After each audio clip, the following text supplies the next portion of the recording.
You know what a wallflower is? It's the person that sits in the corner really quiet. You have to be out there when you go to these events. Too many people sit in the corner, and they text on their phone, and they're very meek and they're quiet. If you're a meek and quiet person, two things have to happen. You either have to get out of your shell and go out there and interact with people, or bring a road dog, bring somebody, a partner in crime, to go with you to be the mover and shaker. You can't go to these events and just sit there. You just can't. If you're going to Gary Vee's business event with 500 people, or Tai Lopez's event with 1,000 people at it, or the local real estate event, or the fitness event, or the fashion, or the beauty, or whatever space you're in, if you're going to these events and you just sit there and you don't talk to anybody, it's pointless. It's pointless. Don't go just to go. Don't go there to be a wallflower. Go to these events to build your personal brand, build your network, get connections. And I'm not talking about just getting business cards like you're just trying to get trophies and put them inside of your drawer. If you go get these business cards, follow up with these people. Send them a nice to meet you message in a day or two. But don't go to these events to be a wallflower. It's pointless. It's pointless. If you're going to an event, don't be texting the whole time. Don't be scrolling through Twitter the whole time. If you're going to a speaking event and there's speakers up on stage, listen to them. Interact with them. After they're done being on stage, go over and talk to them. Do you know why? Because they're in your industry.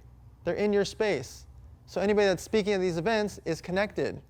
The more you can get connected, the more you're going to build your personal brand. If the speaker can introduce you to the person throwing the events, that helps you. If the speaker can introduce you to other speakers, that helps you.